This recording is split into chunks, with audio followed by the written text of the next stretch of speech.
ஈரோடு மத்திய பேருந்து நிலையத்திற்குள் வாடிக்கையாளர்களை ஏற்றிச் செல்ல வந்த கால் டாக்ஸி ஓட்டுநருக்கு எதிர்ப்பு தெரிவித்து அங்கிருந்த ஆட்டோ ஓட்டுநர்கள் கால் டாக்ஸி ஓட்டுநரை சரமாரியாக தாக்கி தகராறில் ஈடுபட்டனர்.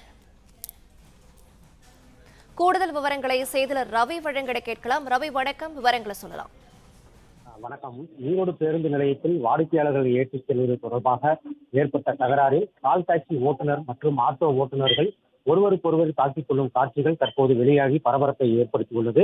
தமிழகத்தில் ஆட்டோ ஓட்டுநர் மற்றும் கால் டாக்ஸி ஓட்டுநரிடையே பயணிகளை ஏற்றிச் செல்வது தொடர்பாக பிரச்சனை நிலவி வருகிறது. இதன் ஒரு பகுதியாக ஈரோடு மத்திய பேருந்து நிலையத்தில் இன்று காலை பயணிகளை ஏற்றுவதற்காக தனியார் கால் டாக்ஸி ஓட்டுநர் ஒருவர் பேருந்து நிலையத்திற்கு உள்ளே வந்துள்ளார்.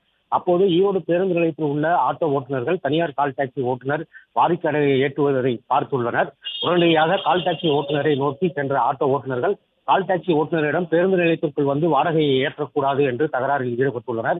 இதில் ஆட்டோ ஓட்டுநருக்கும் கால் டாக்ஸி ஓட்டுநருக்கும் இடையே தகராறானது முற்றி ஒரு கட்டத்தில் வாய் தகராறு கைகலப்பாக மாறி ஒருவருக்கொருவர் பேருந்து நிலையத்திற்குள்ளேயே தாக்கிக் கொண்டனர். பேருந்திற்காக நின்று கொண்டிருந்த பயணிகள் இருவரும் தாக்கிக் கொள்வதை அறிந்து அவர்களை தடுத்து காவல்துறையினருக்கு தகவல் தெரிவித்தனர். காவல்துறையினர் இருவரையும் மீட்டு தற்போது விசாரணை மேற்கொண்டு வருகின்றனர்.